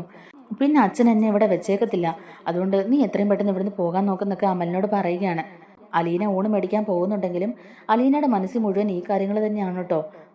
ഇനിയിപ്പോൾ ആരുമില്ലാത്ത സമയം നോക്കി അവൾ വല്ല ചെറുക്കന്മാരെയും റൂമിലോട്ട് വിളിച്ച് കയറ്റിയതാണോ, അവൾക്ക് അങ്ങനത്തെ ചില ചുറ്റിക്കളികളൊക്കെ ഉണ്ടല്ലോ, ഒന്നും പറയാൻ പറ്റത്തില്ല, ബബിതയുടെ സ്വഭാവമല്ലേ, അവൾക്ക് ആരും ഒരു പേടിയുമില്ല. ബൈക്കും ഷൂസും ഒക്കെ ആരുടെയാണെന്ന് ചോദിച്ച സമയത്ത് അവൾ ഒഴിഞ്ഞു മാറുന്ന പോലെയല്ലേ മറുപടി പറഞ്ഞത്, എന്നിട്ട് അവൾ ഊണ് മേടിച്ചോണ്ട് വരാൻ പറഞ്ഞ് എന്നെ നിർബന്ധിച്ച് പറഞ്ഞു വിടുകയല്ലായിരുന്നോ, ഇതിൻ്റെയൊക്കെ പിന്നിൽ എന്തോ ഒരു കള്ളകളി ഉണ്ടെന്നുള്ളതൊക്കെ ഇങ്ങനെ അലീന ചിന്തിക്കുകയാണ്. അലീന എന്നിട്ട് മനസ്സിൽ വിചാരിക്കുന്നുണ്ട്, അവളുടെ പോക്കിപ്പോൾ അത്ര നല്ലതായിട്ട് എനിക്ക് തോന്നുന്നില്ല, അവൾ മിക്കവാറും ആരുടെയെങ്കിലും ചതിക്കുഴിയിൽ വീഴാനാ ചാൻസ്, അവളും കൂടി അങ്ങനെ നടന്നിട്ടുണ്ടെങ്കിൽ അച്ഛൻ അത് ഒട്ടും സഹിക്കാൻ പറ്റില്ല, അത് മാത്രമല്ല അവൾ എൻ്റെ അനിയത്തിയും കൂടിയല്ലേ, അവൾക്ക് അങ്ങനെയുള്ള ദുരന്തങ്ങളൊന്നും സംഭവിക്കാൻ പാടില്ല, അവൾ ചതിക്കുഴിയിൽ പോയി വീഴാതെ ഞാനും കൂടി നോക്കേണ്ടതല്ലേ, ഇനിയിപ്പോൾ അവൾ ആ മുടിയനെ വല്ലതും ആണോ വിളിച്ച് റൂമിലോട്ട് കയറ്റിയേക്കുന്നത്, ഇതൊക്കെ അച്ഛൻ അറിഞ്ഞാൽ എന്തായിരിക്കും ഇവിടെ സംഭവിക്കാൻ പോകുന്നത്? എന്തായാലും അവളുടെ കള്ളക്കളി കൈയോടെ പിടികൂടണം. ഇനിയും ഇതിങ്ങനെ പോകാൻ അനുവദിക്കാൻ പാടില്ല. ഇനിയും അവളുടെ ഇഷ്ടത്തിന് നടക്കാൻ അവളെ വിട്ടുകൊടുക്കാൻ പറ്റില്ല. അവളുടെ ജീവിതം തന്നെ വഴിമുട്ടിപ്പോകും. അതിനൊരു ഇട വരുത്താൻ പാടില്ല എന്നൊക്കെ പറഞ്ഞുകൊണ്ട് തന്നെ അലീന തിരിച്ച് വീട്ടിലോട്ട് തന്നെ നടക്കുകയാണ് കേട്ടോ. അങ്ങനെ അലീന തിരിച്ച് പെട്ടെന്ന് തന്നെ വീട്ടിലോട്ട് വരികയാണ് കേട്ടോ. അലീന എന്നിട്ട് മെയിൻ ഡോർ വഴി അകത്തേക്ക് കയറുന്നില്ല. അടുക്കള വശത്ത് കൂടി അലീന ശബ്ദമൊന്നും ഉണ്ടാക്കാതെ തന്നെ അകത്തോട്ട് കയറുകയാണ്. അങ്ങനെ പതിയെ അലീന ഹോളിലേക്ക് കയറി വരുമ്പോഴേക്കും ബബിത ആരോടെ സംസാരിക്കുന്നതായിട്ട് അലീനയ്ക്ക് മനസ്സിലാവുന്നുണ്ട്. ആ ഒരു സമയത്ത് അമല് ബബിതയോടായിട്ട് പറയുന്നുണ്ട്, എന്തൊക്കെ പ്ലാൻ ചെയ്ത് വന്നതായിരുന്നു, എല്ലാം തകർന്നില്ലേ? ആ അലീന ഇപ്പൊ എന്തിനാ ഇങ്ങോട്ടേക്ക് കെട്ടി എഴുന്നള്ളി വന്നത്? അവൾ കാരണം ഇന്നൊന്നും നടക്കാതെ പോയത്. ഞാൻ എത്രമാത്രം ആഗ്രഹിച്ചു വന്നതെന്ന് അറിയാവോ? സാരമില്ല, നമുക്കിനി ഇതുപോലുള്ള അവസരങ്ങൾ കിട്ടുമല്ലോ. എന്തായാലും ഇന്ന് നീ എൻ്റെ ഇന്ന് രക്ഷപ്പെട്ടു, ഇനി എൻ്റെ ഇന്ന് രക്ഷപ്പെടില്ല. അടുത്ത ദിവസം നമുക്ക് പുറത്തെവിടെങ്കിലും വെച്ച് മീറ്റ് ചെയ്യാം. അതാവുമ്പോൾ ആരുടെ ഒരു ശല്യവും ഉണ്ടാവില്ല. അതായിരിക്കും നമുക്കും കുറച്ചുകൂടെ പ്രൈവസി കിട്ടാൻ നല്ലതെന്നൊക്കെ അമല് പറയുകയാണ് കേട്ടോ. അപ്പോഴേക്കും ബബിത പറയുന്നുണ്ട്, എന്ത് ചെയ്യാനാടാ ആ അലീന നാശം. ആ അലീന ഇപ്പം ഇങ്ങോട്ടേക്ക് കയറി വരുമെന്ന് ആരെങ്കിലും വിചാരിച്ചോ? അവൾ 2-3 ദിവസം കൂടെ കഴിഞ്ഞേ വരുള്ളൂ എന്നാണ് വിചാരിച്ചിരുന്നത്. പെട്ടെന്ന് അവൾ ഇങ്ങോട്ടേക്ക് വരുമെന്ന് ആര് കണ്ടു? വീട്ടിലാരും ഇല്ലെന്ന് ഓർത്തോണ്ട് തന്നെയല്ലേ ഞാൻ നിന്നെ വിളിച്ചത്. നിന്നെ ഇങ്ങനെ നിരാശപ്പെടുത്തി അയക്കേണ്ടി വരുമെന്ന് ഞാൻ വിചാരിച്ചില്ല. നീ എന്നോട് ക്ഷമിക്കുക. അടുത്ത ദിവസം തന്നെ നമുക്ക് പുറത്ത് വെച്ച് മീറ്റ് ചെയ്യാവടാ. എന്തായാലും നീ ഇപ്പോൾ പോകാൻ നോക്ക്. അവൾ ഇനിയിപ്പോൾ പെട്ടെന്നെങ്ങാനും തിരിച്ച് വന്നിട്ടുണ്ടെങ്കിൽ അവൾ നിന്നെ കണ്ട അച്ഛൻ്റെ അടുത്ത് ഉറപ്പായിട്ടും പറഞ്ഞു കൊടുക്കും. പിന്നെ നമുക്ക് പുറത്ത് വെച്ചെന്ന് മാത്രമല്ല എവിടെ വെച്ച് മീറ്റ് ചെയ്യാൻ പറ്റില്ല. അതുകൊണ്ട് തൽക്കാലം നീ ഇപ്പോൾ പോകാൻ നോക്ക്, ഞാൻ നിന്നെ വിളിച്ചോളാം എന്നൊക്കെ പറഞ്ഞുകൊണ്ട് തന്നെ അമലിനെ കൂട്ടിയിട്ട് താഴോട്ട് വരാൻ നോക്കുകയാണ് കേട്ടോ ബബിത. ബബിതയും അമലും സംസാരിക്കുന്നത് കേട്ട് അലീന ആകെ കണ്ണു തള്ളി നിൽക്കുകയാണ് കേട്ടോ. കാരണം ഇവരുടെ ബന്ധം ഇത്രത്തോളം വഷളായെന്നുള്ളത് അലീന അപ്പോഴാണ് മനസ്സിലാക്കുന്നത്. എല്ലാ തരത്തിലും ഇവർ തമ്മിൽ ഒന്നായെന്നുള്ളത്. ബബിത ഇത്രയധികം വഴിപിഴച്ച് പോകുമെന്നൊക്കെ അലീന ഇങ്ങനെ ആലോചിച്ചുകൊണ്ട് നിൽക്കുകയാണ് കേട്ടോ. എന്നിട്ട് അലീന പെട്ടെന്ന് തന്നെ മുകളിലോട്ട് കയറി പോവുകയാണ്. ബബിതയുടെ തോളിൽ കൈയിട്ട് നിൽക്കുന്ന അമലിനെയാണ് അലീന കയറി ചെല്ലുമ്പോഴേക്കും കാണുന്നത്. അലീനയെ കണ്ടപാടെ തന്നെ അവൻ ബബിതയുടെ തോളിൽ നിന്ന് കൈയെടുക്കുന്നുണ്ട് കേട്ടോ. അലീനയെ കണ്ടപാടെ രണ്ടുപേരും ഇങ്ങനെ ഷോക്കായി നിൽക്കുകയാണ്. അപ്പോഴേക്കും അലീന ബബിതയോട് ചോദിക്കുന്നുണ്ട്, ബബിതെ എന്താ ബബിത നീ കാണിച്ചു വെക്കുന്നത്? ഇവൻ ആരാ? ഇവനെ എന്തിനാ നീ നിന്റെ റൂമിലോട്ട് വിളിച്ച് കയറ്റിയത്? അച്ഛനെങ്ങാണോ ഇത് അറിഞ്ഞാൽ എന്തായിരിക്കും ഇവിടെ നടക്കാൻ പോകുന്നുള്ളത് നിനക്ക് അറിയാമല്ലോ എന്നൊക്കെ ഇങ്ങനെ അലീന ചോദിക്കുകയാണ്. അപ്പോഴേക്കും ബബിത പറയുന്നുണ്ട്, ഇത് എൻ്റെ ഫ്രണ്ടാ. ഞാൻ പറഞ്ഞില്ലേ ഇവൻ എനിക്ക് നോട്ട് തരാൻ വേണ്ടി വന്നതാ. ഇവൻ്റെ ഇപ്പോൾ പോകാൻ ഇറങ്ങുക എന്നിങ്ങനെ പറയുക കേട്ടോ. എന്നിട്ട് ബബിത അലീനയോട് ചോദിക്കുന്നുണ്ട്, നിന്നോട് ഞാൻ ഊണ് മേടിച്ചോണ്ട് വരാൻ പറഞ്ഞില്ലേ, നീ ഇത്ര പെട്ടെന്ന് പോയിട്ട് വന്നോ? നീ എന്തിനാ മുകളിലോട്ട് കയറി വന്നേ എന്നിങ്ങനെ ചോദിക്കുകയാണ് കേട്ടോ അലീനയോട്. അപ്പോഴേക്കും അലീനയ്ക്ക് പിന്നെയും ദേഷ്യം വരികയാണ്. ബബിതേ ഇത് കൈവിട്ട് കളിയാ. നീ എന്തറിഞ്ഞിട്ടാ മോളെ ഇവനെ പോലെ ഒരുത്തിനെയൊക്കെ വിളിച്ച് പെരക്കകത്ത് കയറ്റുന്നത്? പുറത്ത് ആരെങ്കിലും പറഞ്ഞാൽ ഇതൊക്കെ എന്തൊരു നാണക്കേടാ. നിനക്കല്ല നിന്റെ അച്ഛനും അമ്മയ്ക്ക് ഇത് ഒരുപാട് നാണക്കേടുണ്ടാക്കുന്നത്. എന്താ മോളെ നീ കാണിക്കുന്നേ എന്നിങ്ങനെ അലീന ചോദിക്കുകയാണ് കേട്ടോ. ബബിതയാണെങ്കിൽ കൈയോടെ പിടിക്കപ്പെട്ടതുകൊണ്ട് ഒരക്ഷരം പോലും ഇണ്ടാതെ നിൽക്കുകയാണ് കേട്ടോ. എന്നിട്ട് അലീന ബബിതയോട് ചോദിക്കുന്നുണ്ട്, ഇവൻ അമലല്ലേ? ഇവനല്ലേ അന്ന് ഇവിടെ വന്നത്? നിന്നോട് മേലെ ഇനി ഈ വീട്ടിലേക്ക് വരരുതെന്ന് അച്ഛൻ അന്ന് തന്നെ പറഞ്ഞ് വിലക്കിയതല്ലേ? പിന്നെന്തിനാ നീ ഇപ്പം ആരുമില്ലാത്ത സമയം നോക്കി ഇങ്ങോട്ടേക്ക് വന്നത്? അച്ഛനെങ്ങാണോ അറിഞ്ഞാൽ ഉണ്ടല്ലോ എന്നൊക്കെ ഇങ്ങനെ പറയുമ്പോഴേക്കും, അത് പിന്നെ ഞാൻ ഇവക്ക് കുറച്ച് നോട്ട്സൊക്കെ കൊടുക്കാൻ വേണ്ടി വന്നതാ, അല്ലാതെ നിങ്ങൾ ഉദ്ദേശിക്കുന്ന പോലെ വേറൊന്നുമില്ല എന്നൊക്കെ അമൽ അലീനയോട് പറയുകയാണ്. അലീന പറയുന്നുണ്ട്, ഇല്ല, നിങ്ങൾ പറയുന്ന നുണക്കഥകളൊന്നും കേട്ട് വിശ്വസിക്കുന്ന ആളല്ല ഞാൻ. ആരൊരുമില്ലാത്ത സമയം നോക്കി ഒരു പെൺകുട്ടിയുടെ റൂമിൽ കയറി ഇരുന്നാണോടാ നീ നോട്ട് മേടിക്കുന്നത്? നിന്റെയൊക്കെ ഉദ്ദേശം എന്താന്നുള്ളത് എനിക്ക് നന്നായിട്ട് അറിയാം. അതൊന്നും ഇനി ഇവിടെ നടക്കുകയില്ല എന്നൊക്കെ പറഞ്ഞ് അലീന ദേഷ്യപ്പെടുകയാണ്. അന്നേരം അലീനയോട് അമൽ ചോദിക്കുന്നുണ്ട്, നീ ആരാടി ഇതൊക്കെ ചോദിക്കാൻ? നീ ഇവിടുത്തെ സെർവൻ്റ് അല്ലേ, അല്ലാതെ ഇവിടുത്തെ ആളൊന്നും അല്ലല്ലോ നീയാ. നിനക്ക് ഞങ്ങളെ ചോദ്യം ചെയ്യാൻ ഒരു റൈറ്റ്സും ഇല്ലാന്ന് അമൽ അലീനയോട് ദേഷ്യപ്പെടുകയാണ് കേട്ടോ. അപ്പോഴേക്കും അലീന തിരിച്ച് അമലിൻ്റെ അടുത്ത് ദേഷ്യപ്പെടുന്നുണ്ട്, ആര് പറഞ്ഞു ഞാൻ ഇവിടുത്തെ ആരുമല്ലെന്ന്? ഇവിടുത്തെ ബാലചന്ദ്രൻ സാറിൻ്റെ മോളാ ഞാൻ, ഇവളുടെ ചേച്ചിയും കൂടിയാണ് ഞാൻ. എനിക്ക് നിങ്ങളെ ചോദ്യം ചെയ്യാനുള്ള എല്ലാ അവകാശവും അധികാരവും എൻ്റെ അച്ഛൻ തന്നിട്ടുണ്ട്. അതുകൊണ്ട് തന്നെ ഞാൻ നിങ്ങളോട് ചോദിക്കുന്നത്. ഞാൻ കുറേ പ്രാവശ്യം കോളിംഗ് ബെൽ അടിച്ച് അവിടെ നോക്കി നിന്നു. ഡോറ് തുറക്കാൻ താമസിച്ചപ്പോൾ തന്നെ എൻ്റെ മനസ്സിൽ എന്തോ ഒരു പന്തികേട് തോന്നി. പിന്നെ ഇവള് പെട്ടെന്ന് കാശ് എടുത്ത് തന്നിട്ട് പോയി ഊണ് മേടിച്ചോണ്ട് വരാൻ പറഞ്ഞപ്പോൾ എൻ്റെ സംശയം കൂടുകയാണ് ചെയ്തത്. ഇവളുടെ മുഖത്തെ പേടിയും വെപ്രാളും ഒക്കെ കണ്ടപ്പം എനിക്ക് ഉറപ്പായിരുന്നു അവൾ ഇതിനകത്ത് ആരെയോ വിളിച്ച് കയറ്റി എന്നുള്ള കാര്യം. പിന്നെ പുറത്ത് ബൈക്കും ഷൂസും ഒക്കെ ആരുടെയാണെന്ന് ചോദിച്ചപ്പം എൻ്റെ ഒരു ഫ്രണ്ട് എനിക്ക് നോട്ട് തരാൻ വന്നതാണെന്നും ഇവിടെ വന്നപ്പോഴേക്കും ബൈക്കിലെ പെട്രോൾ തീർന്നുകൊണ്ട് അവിടെ വെച്ചേച്ച് പോയതാന്നൊക്കെയാണല്ലോ ഇവള് പറഞ്ഞത്. ഇവളുടെ കള്ളങ്ങളൊക്കെ കേട്ടപ്പോൾ തന്നെ എനിക്ക് കാര്യം മനസ്സിലായി. അതുകൊണ്ടാണ് ഞാൻ കടയ്ക്ക് പോകാതെ നേരെ തിരിച്ചിങ്ങി വന്നത്. എനിക്കറിയാമായിരുന്നു ഇങ്ങനെ എന്തോ ഒരു കള്ളക്കളി ഇവിടെ നടക്കുന്നുണ്ടെന്നുള്ളത്. എന്തായാലും മോൻ ഇങ്ങോട്ട് ഇറങ്ങ്, റൂമിനകത്ത് കയറിയുള്ള നോട്ട് കൊടുപ്പൊന്നും വേണ്ട. അങ്ങനെ നോട്ട് കൊടുക്കാൻ വന്നതാണെങ്കിലേ താഴെ ഇരുന്ന് നോട്ട് കൊടുക്കാലോ, അല്ലാതെ വീട്ടിൽ ആരോരും ഇല്ലാത്ത സമയം നോക്കി ഒരു പെൺകുട്ടിയുടെ റൂമിൽ കയറി ഇരുന്നാണ് നോട്ട് കൊടുക്കുന്നത്. നിന്റെ ഉദ്ദേശം എനിക്ക് എന്താണെന്ന് മനസ്സിലായടാ. എന്തായാലും ആദ്യം നീ ഇങ്ങോട്ടേക്ക് ഇറങ്ങ് എന്നും പറഞ്ഞ് അമലിനെ റൂമിന്റെ പുറത്തേക്ക് വിളിച്ചു വരുത്തുകയാണ്. ഇനി ഇവിടെ നിന്ന കാര്യങ്ങൾ കൂടുതൽ വഷളാകുമെന്ന് മനസ്സിലാക്കുന്ന അമല് ബബിതയെ നോക്കിയിട്ട് ബബിതയോടായിട്ട് പറയുന്നുണ്ട്, എന്നാ ബബിത ഞാനങ്ങ് പോയേക്കുവാ, ഇനി ഇവിടെ നിന്നാൽ ശരിയാവില്ല എന്ന് പറഞ്ഞുകൊണ്ട് തന്നെ അമൽ അവിടെ നിന്ന് ഇറങ്ങി പോകുന്നുണ്ട്. ബബിതയ്ക്ക് നല്ല ദേഷ്യം വരികയാണ് കേട്ടോ. എന്നിട്ട് ബബിത അലീനയുടെ അടുത്തായിട്ട് പറയുന്നുണ്ട്, ഇപ്പം നിനക്ക് സമാധാനമായല്ലോ, അവൻ പോയപ്പോൾ നിനക്ക് സമാധാനമായില്ലേ, ഇനി എന്തിനാണ് നീ എന്നെ നോക്കി നിൽക്കുന്നത്, പോയി നിന്റെ പണി എന്താന്ന് വെച്ചാൽ ചെയ്യ്, മനുഷ്യന്റെ സമാധാനം കളയാനായിട്ട് ഓരോന്ന് ഇങ്ങോട്ടേക്ക് എഴുന്നള്ളി വന്നോളൂ എന്നൊക്കെ പറഞ്ഞുകൊണ്ട് ബബിത റൂമിനകത്തേക്ക് കയറി പോവുകയാണ്. അപ്പോഴേക്കും അലീന അകത്തോട്ട് കയറി ചെന്നിട്ട് ബബിതയോട് പറയുന്നുണ്ട്, ബബിതേ നിന്റെ നല്ലതിന് വേണ്ടിയിട്ട് മാത്രമാണ് ഞാൻ നിന്നോട് ഇത് പറഞ്ഞത്, നീ ഇപ്പോൾ ചെയ്തത് ശരിയാണെന്ന് നിനക്ക് തോന്നുന്നുണ്ടോ? അച്ഛനും അമ്മയും ആരും ഇല്ലാത്ത സമയം നോക്കി ഒരുത്തിനെ റൂമിൽ വിളിച്ച് കയറ്റുന്നത് എന്ത് മര്യാദയാ മോളെ, ഇത് എന്തൊക്കെ പ്രശ്നങ്ങൾ ഉണ്ടാക്കും എന്നുള്ളത് നിനക്കറിയാമല്ലോ. ആരെങ്കിലും ഇത് കണ്ടിട്ട് അച്ഛനോടോ അമ്മയോടോ വിളിച്ച് പറഞ്ഞാൽ അവരുടെ മനസ്സ് എന്തോരം വിഷമിക്കും, അതുണ്ടാക്കുന്ന നാണക്കേട് എത്രത്തോളം വലുതാണെന്ന് നിനക്കറിയാവോ എന്നൊക്കെ ഇങ്ങനെ ചോദിക്കുമ്പോഴേക്കും ബബിതയ്ക്ക് വീണ്ടും ദേഷ്യം വരികയാണ്. അപ്പോഴേക്കും ബബിത പറയുന്നുണ്ട്, അതിന് നിങ്ങൾ ഉദ്ദേശിക്കുന്ന പോലെ ആ രീതിക്ക് പെരുമാറുന്നവനൊന്നും അല്ല അവൻ, അവൻ എൻ്റെ നല്ലൊരു ഫ്രണ്ടാ, ഞാൻ പറഞ്ഞല്ലോ എനിക്ക് കുറച്ച് നോട്ട്സൊക്കെ തരാൻ വേണ്ടിയിട്ടാണ് അവൻ ഇങ്ങോട്ടേക്ക് വന്നത്, അല്ലാതെ നീ ഉദ്ദേശിക്കുന്ന പോലെ ഒന്നും തരാൻ ഞങ്ങൾ തമ്മിലില്ല, ഇനി നീ ഇത് ഊതി പെരുപ്പിച്ച് അച്ഛൻ്റെ ചെവിയിൽ എത്തിക്കാതിരുന്നാൽ മതി എന്നൊക്കെ ഇങ്ങനെ ബബിത പറയുകയാണ്. എന്നിട്ട് ബബിത ദേഷ്യത്തോടെയും പുച്ഛഭാവത്തോടെയും കൂടിയായിട്ട് പറയുന്നുണ്ട്, എന്തൊരു കഷ്ടമായത്, ഒരു സമാധാനവും ഇല്ലല്ലോ, വീട്ടിനകത്ത് മുഴുവൻ പ്രശ്നങ്ങളാ, ഓരോരോ നാശങ്ങൾ കയറി വന്നിട്ട് വീട് തന്നെ ഇപ്പം കൊട്ടിച്ചോറാകാറായി, അച്ഛനും അമ്മയും ഇപ്പം രണ്ട് തട്ടില, നീ വരുന്നതിന് മുമ്പ് എന്ത് സമാധാനത്തോടെ പൊയ്ക്കൊണ്ടിരുന്ന കുടുംബമായിരുന്നു, നീ വന്നേ പിന്നെയാണ് ഞങ്ങളുടെ കുടുംബം തന്നെ ഇല്ലാതായത്, എന്നിട്ട് അവൾ ഓരോരോ ന്യായം പറഞ്ഞുകൊണ്ട് വരുന്നു, ഒന്ന് എൻ്റെ റൂമിൽ നിന്ന് ഇറങ്ങി പോകാവോ എന്നിങ്ങനെ ചോദിക്കുകയാണ് കേട്ടോ ബബിത.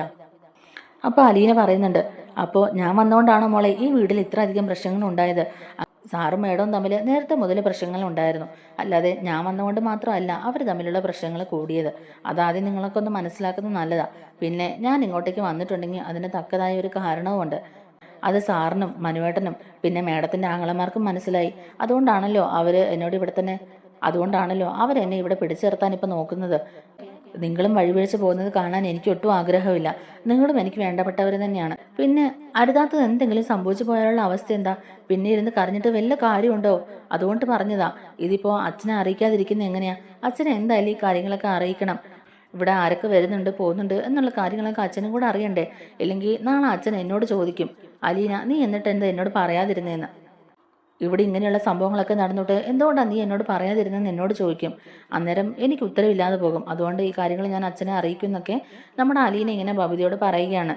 അപ്പോഴേക്കും ബബിത ചോദിക്കുന്നുണ്ട്, ഓഹോ അപ്പം നീ എന്നെ ബ്ലാക്ക്മെയിൽ ചെയ്യാൻ നോക്കുക അല്ലേ, അച്ഛനോട് പറഞ്ഞു കൊടുക്കുമെന്ന് പറഞ്ഞ് നീ എന്നെ പേടിപ്പിക്കാൻ നോക്കുവാണോടി, അങ്ങനെയൊന്നും പേടിക്കുന്ന ആളല്ല ഈ ബബിത, നിനക്ക് ധൈര്യം ഉണ്ടെങ്കിൽ നീ ചെന്ന് അച്ഛനോട് പറഞ്ഞു കൊടുക്കടി, ബാക്കി എന്താണെന്ന് വെച്ചാൽ ഞാൻ നോക്കിക്കോളാം, അങ്ങനെ നീ എന്നെ പേടിപ്പിച്ച് നിർത്താനൊന്നും നോക്കണ്ട, അച്ഛന് നീ അച്ഛൻ്റെ മോളൊക്കെ ആയിരിക്കും, പക്ഷെ ഞങ്ങൾക്ക് നീ ആരുമല്ല, അതുകൊണ്ട് എൻ്റെ കാര്യത്തിൽ നീ ഇടപെടുന്നത് എനിക്ക് ഒട്ടും ഇഷ്ടമല്ല എന്ന് തന്നെ ബബിത തുറന്ന് പറയുകയാണ് അലീനയോട്.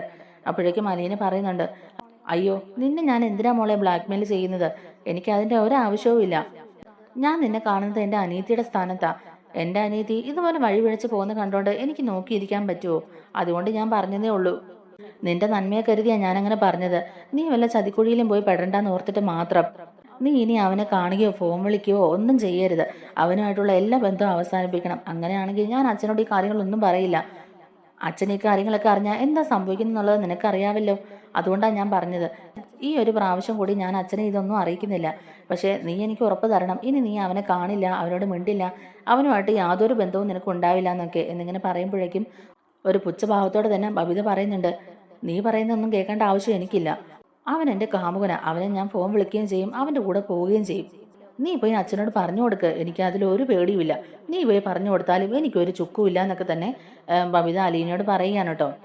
ഞങ്ങളുടെ അച്ഛനെ പോലും മയക്കിയെടുത്തവളല്ലേടി നീ, എൻ്റെ അമ്മയുടെ ജീവിതം ഇല്ലാതാക്കാൻ നോക്കിയിട്ട് നീ കൂടുതൽ ന്യായമൊന്നും പറയാൻ വരണ്ട, നീയും അച്ഛനും തമ്മിലുള്ള ഒളിച്ചുകളിയൊക്കെ ആരും അറിയുന്നില്ലെന്നാണോ നീ കരുതിയത്, എല്ലാം ഞങ്ങൾക്ക് മനസ്സിലാവുന്നുണ്ട്, എല്ലാം ഞങ്ങൾ അറിയുന്നുണ്ടടി എന്നൊക്കെ അലീനയോട് വളരെ മോശമായിട്ട് പറയുകയാണ് കേട്ടോ. സ്വന്തം അച്ഛനെ കുറിച്ചാണ് ബബിത ഇങ്ങനെയൊക്കെ പറഞ്ഞു കൂട്ടുന്നതും. ഇത് കേൾക്കുമ്പോഴേക്കും അലീനയ്ക്ക് സങ്കടം വരികയാണ് കേട്ടോ. അലീന പറയുന്നുണ്ട്, നിർത്ത്, ഇനി അച്ഛനെ കുറിച്ച് ഇതുപോലുള്ള അനാവശ്യ വാക്കുകൾ ഒന്നും തന്നെ പറയരുത്, സ്വന്തം അച്ഛനെ കുറിച്ചാണ് നീ ഇങ്ങനെയൊക്കെ സംസാരിക്കുന്നത്, നിനക്ക് ഇങ്ങനെയൊക്കെ പറയാൻ ഒരു നാണക്കേടും തോന്നുന്നില്ലേ എന്നിങ്ങനെ ചോദിക്കുകയാണ് കേട്ടോ. നിനക്ക് അച്ഛനെ കുറിച്ച് എങ്ങനെ ഇങ്ങനെയൊക്കെ പറയാൻ തോന്നുന്നു, എന്നെക്കുറിച്ച് നീ എന്ത് വേണമെങ്കിലും പറഞ്ഞോ, അതൊക്കെ കേൾക്കാൻ ഞാൻ ബാധ്യസ്ഥയാണ്, അതൊക്കെ കേൾക്കാൻ വിധിക്കപ്പെട്ടവളാണ് ഞാൻ, പക്ഷെ അച്ഛനെക്കുറിച്ച് നീ ഇങ്ങനൊന്നും പറയാൻ പാടില്ല, അച്ഛൻ്റെ മനസ്സ് പോലും അറിയാതെ നീ സംസാരിക്കുന്നത്. നിന്നെയും രോഹത്തിനെയും കൃഷ്ണമോളെയൊക്കെ ഓർത്ത് അച്ഛൻ എന്തുമാത്രം വേദനിക്കുന്നുണ്ടെന്ന് അറിയാവോ? അതൊന്നും നിനക്ക് പറഞ്ഞാൽ മനസ്സിലാവില്ല. എങ്ങനെയാ മോളെ നിങ്ങൾക്കൊക്കെ ഇങ്ങനെ ചിന്തിക്കാൻ പറ്റുന്നത്? അച്ഛനെക്കുറിച്ച് ഇതുപോലെ മോശമായ കാര്യങ്ങളൊന്നും ഇനി പറയരുത്. അച്ഛനൊരു പാവമാണെന്നൊക്കെ ഇങ്ങനെ കരഞ്ഞോട് പറയുകയാണ് കേട്ടോ അലീന. അതും പറഞ്ഞ് അലീന താഴോട്ട് ഇറങ്ങി പോവുകയാണ് കേട്ടോ. ആ സമയത്തും ഭവതിക്ക് അലീനയോടുള്ള ദേഷ്യത്തിന് ഒരു കുറവുമില്ല. അവള് ഡോറ് വലിച്ചടച്ച് റൂമിനകത്ത് കയറി ഇരിക്കുകയാണ്. അതിനുശേഷം കുറച്ച് കഴിയുമ്പോഴേക്കും അങ്ങോട്ടേക്ക് മനു വരികയാണ് കേട്ടോ. മനു വരുമ്പോഴേക്കും അലീന എന്ന് വിളിച്ചുകൊണ്ടാണ് കേട്ടോ കയറി വരുന്നതും. അലീന ആ സമയത്ത് കിച്ചണിൽ ചായ ഇടുകയായിരുന്നു. അലീനയുടെ മുഖത്ത് വലിയ സന്തോഷമൊന്നുമില്ല കേട്ടോ, ഭയങ്കര സങ്കടമാണ്. സങ്കടപ്പെട്ട് നിൽക്കുന്ന അലീനയെ കാണുമ്പോഴേക്കും തന്നെ മനുവിനത് മനസ്സിലാവുന്നുണ്ട്. എന്നിട്ട് മനു അലീനയോട് ചോദിക്കുന്നുണ്ട്, എന്തു പറ്റി? രേവതിക്കുട്ടിയെ കാണാൻ പോയിട്ട് വന്നിട്ട് മുഖത്ത് സന്തോഷമൊന്നും കാണുന്നില്ലല്ലോ, എന്താ എന്തെങ്കിലും പ്രശ്നം ഉണ്ടായോ എന്നിങ്ങനെ ചോദിക്കുമ്പോഴേക്കും, ഏയ് ഇല്ല മനുവേട്ടാ, അവിടെ ഒരു പ്രശ്നവും ഇല്ലായിരുന്നു. അവിടെ എന്ത് വിഷമം ഉണ്ടാകാനാ, അവിടെ ഹാപ്പി അല്ലായിരുന്നോ? 2 ദിവസം എന്ത് പെട്ടെന്നാ പോയത്, അവിടെ നിന്ന് ഇങ്ങോട്ടേക്ക് വരാൻ പോലും തോന്നിയില്ല. എന്ത് രസമായിരുന്നു അവിടെ, കളിയും ചിരിയും സന്തോഷമൊക്കെ ആയിട്ട്.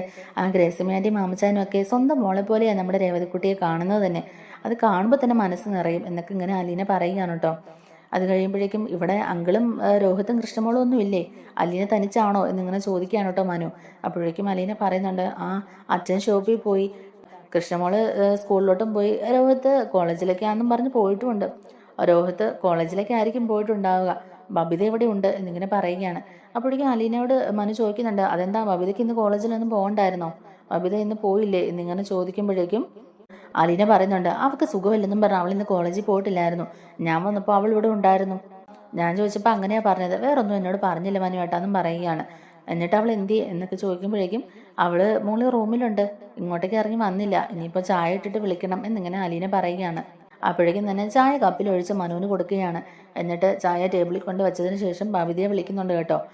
ബബിതയെ വിളിച്ചെങ്കിലും ബബിത വലിയ മൈൻഡൊന്നും ചെയ്തില്ല. 3-4 പ്രാവശ്യം ബബിതയെ വിളിച്ചിട്ടും ബബിത ഇറങ്ങി വരാതിരിക്കുമ്പോഴേക്കും അലീനയ്ക്ക് നല്ല വിഷമാവുന്നുണ്ട്. അപ്പോഴേക്കും മനു അലീനയോട് ചോദിക്കുന്നുണ്ട്, എന്താ ബബിതയെ വിളിച്ചിട്ട് ബബിത ഇറങ്ങി വന്നില്ലേ? നീ ഇനി അവളെ വിളിക്കണ്ട, അവൾക്ക് വേണമെന്നുള്ളപ്പോൾ അവൾ താഴോട്ട് ഇറങ്ങി വന്നോളും. അല്ലാതെ ചായയായിട്ട് നീ മോളി റൂമിൽ കൊണ്ടു കൊടുക്കേണ്ട ആവശ്യമൊന്നുമില്ല. അവർക്ക് വേണമെങ്കിൽ അവർ വന്ന് കുടിച്ചോളും, എന്തായാലും കുഞ്ഞു പിള്ളേരൊന്നും അല്ലല്ലോ എന്നിങ്ങനെ മനു പറയുകയാണ്. എന്നിട്ടും അലീന മനുവിൻ്റെ അടുത്ത് അവിടെ നടന്ന സംഭവങ്ങളൊന്നും തന്നെ പറയുന്നില്ല കേട്ടോ. എന്നിട്ട് മനു അലീനയോടും ചായ കുടിക്കാനായിട്ട് പറയുകയാണ് കേട്ടോ. എന്നിട്ട് അലീനയ്ക്കുള്ള ചായ മനു തന്നെ ഒരു കപ്പിൽ ഒഴിച്ചു കൊടുത്തിട്ട് കുടിക്കാൻ പറയുകയാണ്. അങ്ങനെ അവർ രണ്ടുപേരും ചായ കുടിച്ചുകൊണ്ടിരിക്കുന്ന സമയത്താണ് കേട്ടോ അങ്ങോട്ടേക്ക് ബബിത ഇറങ്ങി വരുന്നത്. അങ്ങനെ ബബിത ഇറങ്ങി വരുമ്പോഴേക്കും തന്നെ മനുവും അലീനയും ചായ കുടിക്കുന്നതാണ് കേട്ടോ കാണുന്നത്. അത് കാണുമ്പോൾ ബബിതയ്ക്ക് ഒരുപാട് ദേഷ്യമാവുന്നുണ്ട്. ബബിതയുടെ മുഖത്ത് നല്ല ദേഷ്യമുണ്ട് കേട്ടോ. എന്നാൽ ആ ദേഷ്യമൊന്നും കാണിക്കാതെ തന്നെ അലീന ബബിതയെ ചായ കുടിക്കാനായിട്ട് വിളിക്കുകയാണ്. ആ മോളെ ബാ ഇവിടെ വന്നിരിക്കുക, ചായ കുടിക്കുന്നു പറയുകയാണ് കേട്ടോ. അപ്പോഴേക്കും ബബിത അങ്ങോട്ടേക്ക് വന്നിട്ട് ചായക്കപ്പുമായിട്ട് സെറ്റിയിലോട്ട് ഇരിക്കാൻ പോകുമ്പോഴേക്കും മനു പറയുന്നുണ്ട്, അല്ല ചായയുമായിട്ട് നീ ഇത് എങ്ങോട്ടാ, ഇവിടെ ഇരുന്ന് ചായ കുടിക്കത്തില്ലേ നിനക്ക് എന്നിങ്ങനെ ചോദിക്കുകയാണ് മനു. ഓ അത് സാരമില്ല, ഞാൻ അവിടെ ഇരുന്ന് ചായ കുടിച്ചോളാം എന്നും പറഞ്ഞുകൊണ്ട് തന്നെ ബബിത സോഫയിലോട്ട് പോയി ഇരുന്ന് ചായ കുടിക്കുകയാണ്. അലീനയുടെ മുഖത്തെ ആ ഒരു വിഷമവും ബബിതയുടെ മുഖത്തെ ആ ഒരു ദേഷ്യമൊക്കെ കാണുമ്പോഴേക്കും മനുവിന് എന്തൊക്കെയോ കാര്യങ്ങൾ മനസ്സിലാവുന്നുണ്ട് കേട്ടോ. മനു വന്നിട്ട് അലീനയോട് ചോദിക്കുന്നുണ്ട്, എന്താ അലീന ഇവിടെ എന്തെങ്കിലും പ്രശ്നങ്ങളുണ്ടായോ, നിങ്ങൾ തമ്മിൽ എന്തെങ്കിലും വഴക്കുണ്ടായോ? അവളുടെ മുഖത്ത് നല്ല ദേഷ്യവും നിന്റെ മുഖത്ത് നല്ല വിഷമവും ഉണ്ടല്ലോ, അവൾ നിന്നെ എന്തെങ്കിലും പറഞ്ഞോ എന്നൊക്കെ ഇങ്ങനെ ചോദിക്കുകയാണ് മനു. അപ്പോഴേക്കും അലീന പറയുന്നുണ്ട്, ഏയ് ഇല്ല മനുവേട്ടാ, ബബിത എന്നോട് എന്ത് പറയാനാ, ഏയ് അവളൊന്നും എന്നോട് പറഞ്ഞില്ല എന്നും പറഞ്ഞുകൊണ്ട് തന്നെ അലീന നൈസായിട്ട് ഒഴിഞ്ഞു മറന്ന് നോക്കുകയാണ്. അങ്ങനെ ചായ കുടിച്ചതിന് ശേഷം അലീന ആ ചായ കുടിച്ച കപ്പ് കഴുകി വയ്ക്കാനായിട്ട് അടുക്കളയിലോട്ട് പോവുകയാണ് കേട്ടോ. ആ സമയത്ത് മനു പിന്നാലെ പോയിട്ട് ചോദിക്കുന്നുണ്ട്, അലീന നിന്നെ ഞാൻ വന്നപ്പോൾ മുതൽ ശ്രദ്ധിക്കുന്നുണ്ട്, നിന്റെ മുഖത്ത് നല്ല വിഷമമുണ്ട്, എനിക്കറിയാം നിന്റെ മനസ്സിൽ എന്തോ ഒരു വിഷമമുണ്ട്. ഇവിടുന്ന് പോയ നീ അല്ല ഇപ്പോൾ, എന്തെങ്കിലും അവിടെ എന്തെങ്കിലും പ്രശ്നങ്ങളായിട്ടുണ്ട്, അല്ലെങ്കിൽ തിരിച്ചു വന്നപ്പോൾ ഇവിടെ എന്തെങ്കിലും പ്രശ്നങ്ങൾ സംഭവിച്ചിട്ടുണ്ട്, രണ്ടിലെന്തോ ഒന്ന് സംഭവിച്ചിട്ടുണ്ട്. നീ എന്തായാലും സത്യം എന്താണെന്ന് വെച്ചാൽ എന്നോട് പറ, എന്തായാലും ഒരു പരിഹാരം കണ്ടെത്താൻ പറ്റുമെന്ന് ഞാനൊന്ന് നോക്കട്ടെ എന്നിങ്ങനെ പറയുകയാണ് കേട്ടോ മനു. അപ്പോഴേക്കും അലീന പറയുന്നുണ്ട്, ഏയ് ഒന്നുമില്ല മനുവേട്ടാ, അത് മനുവേട്ടന് വെറുതെ തോന്നുന്നതാ, ഞാൻ വെറുതെ ഇങ്ങനെ ഓരോന്ന് ആലോചിച്ചപ്പോൾ എനിക്ക് സങ്കടം വന്നു, അത്രേ ഉള്ളൂ, അല്ലാതെ വേറൊന്നും സംഭവിച്ചിട്ടില്ല എന്നൊക്കെ പറഞ്ഞുകൊണ്ട് തന്നെ അലീന വീണ്ടും ഒഴിഞ്ഞു മാറാൻ ശ്രമിക്കുകയാണ്. എന്നിട്ടും മനു വിടുന്നില്ല കേട്ടോ. മനു പറയുന്നുണ്ട്, ഇല്ല എനിക്ക് നിന്നെ നന്നായിട്ട് അറിയാം അലീന, നീ വെറുതെ എന്നോട് നുണ പറയാൻ നിൽക്കണ്ട, സത്യം പറ, നിന്നോട് ആരെങ്കിലും എന്തെങ്കിലും പറഞ്ഞോ? ഇവിടെ എന്തോ സംഭവിച്ചിട്ടുണ്ടെന്നുള്ള കാര്യം എനിക്ക് മനസ്സിലായി, എന്തായാലും നീ അത് പറയാതെ ഞാൻ ഇവിടുന്ന് പോവില്ല, അല്ലെങ്കിൽ അങ്കിളും വരട്ടെ, അങ്കിളും വന്നിട്ട് എന്താ സംഭവിച്ചെന്നുള്ളത് അറിഞ്ഞിട്ടൊക്കെ പോകുന്നുള്ളൂ എന്നിങ്ങനെ പറയുമ്പോഴേക്കും അലീന പറയുന്നുണ്ട്, അയ്യോ വേണ്ട മനുവേട്ട, എന്താ സംഭവിച്ചെന്നുള്ളത് ഞാൻ പറയാം, അച്ഛനെ ഒന്നും ഇങ്ങോട്ടേക്ക് വിളിക്കേണ്ട, എന്താ സംഭവിച്ചതെന്ന് ഞാൻ പറയാമെന്നൊക്കെ അലീന പറയുകയാണ്. അങ്ങനെ അലീന അവിടെ നടന്ന സംഭവങ്ങളെല്ലാം മനുവിനോട് പറയുകയാണ്. ബബിതയുടെ റൂമിൽ ബബിതയുടെ കാമുകനെ കണ്ട കാര്യങ്ങളും അത് ചോദ്യം ചെയ്യുന്നതിൻ്റെ പേരിൽ അച്ഛനെയും എന്നെയും കുറിച്ച് മോശമായിട്ട് അവൾ ഓരോന്ന് പറഞ്ഞു എന്നൊക്കെ നമ്മുടെ അലീന മനുവിൻ്റെ അടുത്ത് പറയുകയാണ്. ഇത് കേൾക്കുമ്പോഴേക്കും മനുവിന് നല്ല ദേഷ്യം വരുന്നുണ്ട്. ഇതുപോലുള്ള ഓരോന്നൊക്കെ കാണിച്ചു കൂട്ടി വെച്ചിട്ട് അവൾ എന്തർത്ഥത്തിലാണ് നിന്നോട് ഇങ്ങനെയൊക്കെ സംസാരിച്ചത്? ഇനി അവളെ ഇങ്ങനെ വെറുതെ വിട്ടാൽ പറ്റില്ല, അവൾക്ക് ഇന്ന് ഞാൻ കാണിച്ചു കൊടുക്കുന്നുണ്ടെന്നൊക്കെ പറഞ്ഞുകൊണ്ട് തന്നെ ബബിതയെന്ന് വിളിച്ചുകൊണ്ട് മനു അങ്ങോട്ടേക്ക് ചെല്ലുകയാണ്. അലീന ഉടനെ അതിനെ തടയാൻ ശ്രമിക്കുന്നുണ്ട്. അയ്യോ വേണ്ട മനുവേട്ട, വേണ്ട, അവളെ വഴക്ക് പറയണ്ട, അവളുടെ അറിവില്ലായ്മ കൊണ്ട് സംഭവിച്ചു പോയതല്ലേ, വിട്ടുകളാം മനുവേട്ട, ഞാൻ അവളെ ഉപദേശിച്ചിട്ടുണ്ട്, ഇനി അവൾ അങ്ങനെയൊന്നും ചെയ്യില്ല. എന്തായാലും ഇതിപ്പോൾ വലിയ വിഷയമൊന്നും ആക്കണ്ട. അച്ഛൻ അറിഞ്ഞാൽ ഇതൊന്നും അച്ഛനെ സഹിക്കാൻ പറ്റില്ല മനുവേട്ട, പ്ലീസ്, എന്തായാലും ഇപ്പോൾ ഇതിൻ്റെ പേരും പറഞ്ഞ് ഒരു വിഷയം ആക്കാൻ നിൽക്കരുതെന്നൊക്കെ പറഞ്ഞ് ഭവിതയോട് ചോദിക്കണ്ടെന്നൊക്കെ പറഞ്ഞ് എന്നെ മനുവിനെ തടയുകയാണ് അലീന. അപ്പോഴേക്കും മനു പറയുന്നുണ്ട്, ഇല്ല, ഇതിങ്ങനെ വെറുതെ വിടാൻ പാടില്ല, ഇതിനു മുമ്പും ഇതുപോലെ ഒരു സംഭവം ഇവിടെ നടന്നതല്ലേ, മുളയിലെ ഇതൊക്കെ നുള്ളിക്കളയണം, ഇല്ലെങ്കിൽ വല്ല ചതിക്കുഴിയിലും ചെന്ന് പെട്ടുപോകത്തേ ഉള്ളൂ. അത് അങ്കിളിനോ നിനക്കോ സഹിക്കാൻ പറ്റുമോ? അതുകൊണ്ട് ഇതുപോലുള്ള കാര്യങ്ങൾക്കൊക്കെ ഇപ്പം തന്നെ തടയിടണം അലീന, ഇല്ലെങ്കിൽ ഇതൊന്നും ശരിയാവില്ല എന്ന് പറഞ്ഞ് മനു അങ്ങോട്ടേക്ക് ചെല്ലുകയാണ്.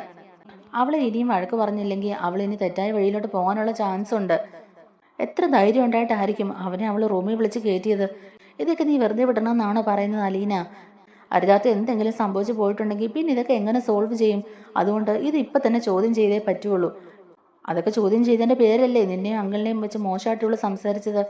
അപ്പോൾ പിന്നെ ഇവളെ വഴക്ക് പറയാതെ വിടാൻ പറ്റുമോ എന്നും പറഞ്ഞുകൊണ്ട് തന്നെ മനു അങ്ങോട്ടേക്ക് ദേഷ്യത്തിൽ ചെല്ലുകയാണ്. അങ്ങനെ ദേഷ്യപ്പെട്ട് ബബിതയുടെ അടുത്തേക്ക് വരുന്ന മനുവിനെ കാണുമ്പോഴേക്കും ബബിതയ്ക്ക് കാര്യങ്ങളൊക്കെ മനസ്സിലാകുന്നുണ്ട്. ഇവളെല്ലാ കാര്യങ്ങളും മനുവേട്ടൻ്റെ അടുത്ത് പറഞ്ഞു കൊടുത്തു എന്ന് തന്നെ ബബിത വിചാരിക്കുകയാണ് കേട്ടോ. ശരി, നീയും അലീനയും അല്ലാതെ ഈ വീട്ടിൽ വേറെ ആരെങ്കിലും ഉണ്ടായിരുന്നോ എന്നിങ്ങനെ ചോദിക്കുമ്പോഴേക്കും ബബിത ഇങ്ങനെ ഒന്നും മിണ്ടാതെ തലകുനിച്ച് നിൽക്കുകയാണ് കേട്ടോ. അപ്പോഴേക്കും തന്നെ മനു വീണ്ടും ചോദിക്കുന്നുണ്ട്, ബബിത, നിന്നോടാണ് ഞാൻ ചോദിച്ചത്, ആരും ഇല്ലാത്ത സമയം നോക്കി നീ എന്തിനാ അവനെ ഈ വീട്ടിലോട്ട് വിളിച്ച് വരുത്തിയത്? ബബിത ഒന്നും മിണ്ടാതെ ഇങ്ങനെ തുറച്ച് നോക്കിയാണ് കേട്ടോ അലീനയെ. അപ്പോഴേക്കും മനു പറയുന്നുണ്ട്, വേണ്ട, അവളെ നീ ഇങ്ങനെ തുറച്ച് നോക്കുമൊന്നും വേണ്ട, അവളെന്നോട് എല്ലാ കാര്യങ്ങളും പറഞ്ഞു. ആരും ഇല്ലാത്ത സമയം നോക്കി നീ ഒരുത്തിനെ വിളിച്ച് വീട്ടിൽ കയറ്റി അല്ലേടി? ഇതെങ്ങാണോ അങ്കിൾ അറിഞ്ഞാലുണ്ടാകുന്ന അവസ്ഥ എന്താ നിനക്ക് അറിയാവോ എന്നിങ്ങനെ ചോദിക്കുമ്പോഴേക്കും നീ എന്തിനാടാ എന്നോട് ഇതൊക്കെ ചോദിക്കുക എന്നുള്ള രീതിയിൽ മനുവിനെ ഇങ്ങനെ തുറച്ച് നോക്കിയാണ് കേട്ടോ ബബിത. ആ ഒരു സമയം കൊണ്ട് തന്നെ ബബിതയുടെ കാരണം തീർത്ത് ഒരെണ്ണം കൊടുക്കുകയാണ് മനു. നീ എന്തറിഞ്ഞിട്ടാടി അവനെ വിളിച്ച് റൂമിൽ കയറ്റിയത്? ആരുമില്ലാത്ത സമയം നോക്കി ഇങ്ങോട്ടേക്ക് വന്നത് ആരായിരുന്നു? അവനെ വിളിച്ച് എന്തിനാടി നീ റൂമിൽ കയറ്റിയത്? അവനുമായിട്ട് നിനക്ക് എന്താടി ബന്ധം എന്നൊക്കെ ഇങ്ങനെ ദേഷ്യപ്പെട്ട് ചോദിക്കുകയാണ് കേട്ടോ മനു. അങ്ങനെ മനുവിൻ്റെ ചോദ്യങ്ങൾക്കൊക്കെ മുമ്പിൽ ബബിത ഉത്തരം മുട്ടി നിൽക്കുകയാണ്. അങ്കിളിൻ്റെ അടുത്ത് ഈ കാര്യങ്ങളെല്ലാം എത്രയും പെട്ടെന്ന് തന്നെ അറിയിക്കുമെന്ന് മനു ബബിതയോട് പറയുകയാണ് കേട്ടോ. അപ്പോഴേക്കും ബബിത ഉടനെ മനുവിനോട് പറയുന്നുണ്ട്, മനുവേട്ട, ഇവൾ ഈ പറയുന്ന കേട്ടൊന്നും മനുവേട്ടൻ വിശ്വസിക്കരുത്, ഇവൾ പകുതിയും നുണയാ പറയുന്നത്. അവൻ എൻ്റെ നല്ലൊരു ഫ്രണ്ടാ, അവനിങ്ങോട്ടേക്ക് വന്നത് എനിക്ക് ഒരു നോട്ട്ബുക്ക് തരാൻ വേണ്ടിയിട്ടാ, അല്ലാതെ ഇവള് പറയുന്ന പോലെ വേറെ ഉദ്ദേശത്തോടെ ഒന്നും അല്ല. ഇവളാ വെറുതെ ഓരോന്ന് പറഞ്ഞ് ഇങ്ങനെ പ്രശ്നങ്ങളൊക്കെ ഉണ്ടാക്കുന്നത്. ഇവള് പറയുന്ന ഒന്നും കേട്ട് മനുവേട്ടൻ അച്ഛനോട് ഈ കാര്യങ്ങളൊന്നും പറയല്ലേ. അച്ഛൻ എങ്ങാനും ഇത് അറിഞ്ഞിട്ടുണ്ടെങ്കിൽ ഇത് വലിയൊരു പ്രശ്നമാവും മനുവേട്ട, പ്ലീസ് അച്ഛനെ ഇത് അറിയിക്കരുതെന്നൊക്കെ ബബിത പറയുകയാണ്. അപ്പോഴേക്കും അലീന മനുവിൻ്റെ അടുത്ത് പറയുന്നുണ്ട്, മനുവേട്ട, ഈ കാര്യങ്ങളൊന്നും അച്ഛനെ അറിയിക്കാൻ പാടില്ല. ആ മനുഷ്യൻ ഇപ്പം തന്നെ തീ തിന്നുകൊണ്ട് നടക്കുക, ഒരു സമാധാനവും സ്വസ്ഥതയില്ലാതെ ആ മനുഷ്യൻ ഇപ്പം ഇരിക്കുന്നത്. വെറുതെ ഇവളുടെ കാര്യം കൂടി എടുത്തിട്ട് ഉള്ള സമാധാനം കൂടി ഇല്ലാതാക്കരുത്. നമുക്ക് അച്ഛനോട് കാര്യങ്ങളൊക്കെ പറയാം, അമ്മയൊന്ന് ഹോസ്പിറ്റലിൽ നിന്ന് ഡിസ്ചാർജ് ആയിക്കോട്ടെ, എന്നിട്ട് നമുക്ക് എന്താണെന്ന് വെച്ചാൽ പറയാം. ഇപ്പം ഈ കാര്യങ്ങളൊക്കെ അച്ഛനെ അറിയിച്ചാൽ അച്ഛൻ അതും കൂടെ കേൾക്കുമ്പോൾ തളർന്നു പോകും എന്നൊക്കെ ഇങ്ങനെ അലീനെ പറയുകയാണ് കേട്ടോ. അപ്പോഴേക്കും മനു പറയുന്നുണ്ട്, ഇതിങ്ങനെ മറച്ചു വെക്കുന്നതുകൊണ്ട് എന്ത് പ്രയോജനമാണ് ഉള്ളത്? വീണ്ടും ഇവൾ ഇങ്ങനെ തന്നെയല്ലേ കാണിക്കുള്ളൂ, ഇവക്കിപ്പോൾ ആരെയും പേടിയില്ലാതായില്ലേ? എന്നായാലും അങ്കിൾ ഈ കാര്യങ്ങളൊക്കെ അറിയാനുള്ളതല്ലേ, നേരത്തെ അറിഞ്ഞോട്ടെ. സ്വന്തം മോള് കാണിച്ചു കൂട്ടി വെക്കുന്നതൊക്കെ അങ്കിളും കൂടെ അറിയട്ടെ, എങ്കിലല്ലേ അങ്കിളിന് കാര്യങ്ങളൊക്കെ നിയന്ത്രിച്ചു കൊണ്ടാൻ പറ്റുള്ളൂ. എന്തായാലും ഇതിനി മറച്ചു വെക്കുന്നത് ശരിയല്ല, അങ്കിളിനെ എത്രയും പെട്ടെന്ന് തന്നെ കാര്യങ്ങളൊക്കെ അറിയിക്കണമെന്ന് മനു പറയുകയാണ്.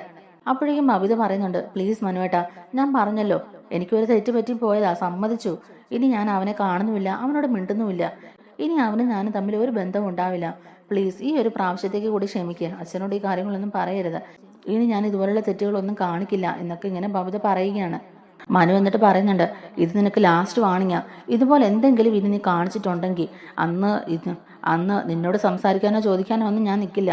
നേരെ നിന്റെ അച്ഛൻ്റെ അടുത്ത് പോയി കാര്യങ്ങളൊക്കെ പറഞ്ഞു കൊടുക്കും. പിന്നെ നിന്റെ പഠിത്തവും എല്ലാം അവസാനിക്കും. പിന്നെ അങ്കിൾ തന്നെ റൂമിൽ പൂട്ടിയിട്ടായിരിക്കും വളർത്താൻ പോകുന്നത്. അത് ഓർത്താൽ നിനക്ക് കൊള്ളാം എന്നൊക്കെ ഇങ്ങനെ മനു ദേഷ്യപ്പെട്ട് പറയുകയാണ്. എന്തായാലും ഇനി ഇതുപോലൊരു സംഭവം എന്തെങ്കിലും നടന്നിട്ടുണ്ടെങ്കിൽ അന്ന് ഇതുപോലെ ആയിരിക്കില്ല ഞാൻ എന്നോട് പ്രതികരിക്കുന്നത്, അത് നിനക്ക് എപ്പോഴും ഓർമ്മ വേണം. എന്തായാലും തൽക്കാലം ഞാൻ അങ്കിളിനോട് ഇതൊന്നും പറയുന്നില്ല, പറയാൻ നീയായിട്ടൊരു അവസരം ഉണ്ടാക്കാതിരുന്നാൽ മതി. എന്നാൽ നീ റൂമിലോട്ട് പൊക്കോ എന്നിങ്ങനെ പറയുകയാണ് മനു. അപ്പോഴേക്കും ബബിത അലീനെ ഒന്ന് തുറച്ച് നോക്കിയിട്ട് തന്നെ മുകളിലോട്ട് കയറി പോവുകയാണ്. ആ സമയത്ത് അലീന മനുവിൻ്റെ അടുത്ത് പറയുന്നുണ്ട്, എന്താ മനുവേട്ടാ ഈ കാണിച്ചത്? അവളെ തല്ലുണ്ടായിരുന്നു.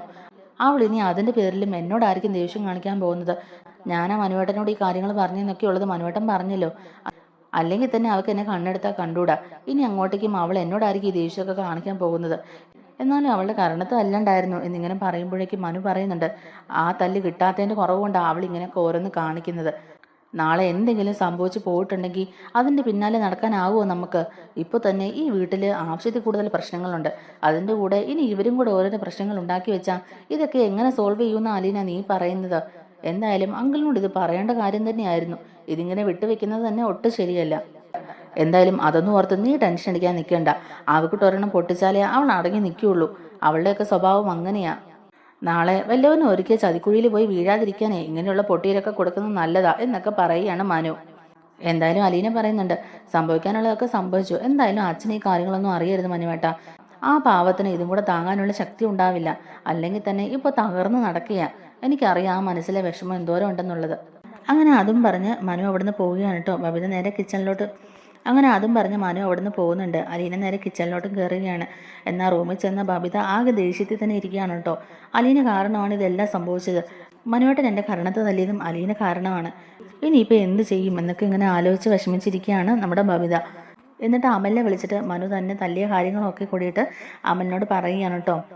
അങ്ങനെ അലീനെ ഇവിടുന്ന് പറഞ്ഞു വിടാൻ അലീനക്കിട്ട് ഒരു നല്ല പണി തന്നെ തിരിച്ചു കൊടുക്കണമെന്നുള്ളൊരു വാശിയിലിരിക്കുകയാണ് ബബിത. അതിനുള്ളൊരവസരം കാത്തിരിക്കുകയാണ് കേട്ടോ ബബിത.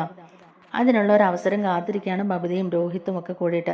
അപ്പോൾ നമ്മുടെ ഈ വീഡിയോ ഇഷ്ടമായിട്ടുണ്ടെങ്കിൽ ഒന്ന് ലൈക്ക് ചെയ്യാനും അതുപോലെ തന്നെ ചാനലിലൂടെ ഒന്ന് സബ്സ്ക്രൈബ് ചെയ്ത് സപ്പോർട്ട് ചെയ്യാനും മറക്കല്ലേ.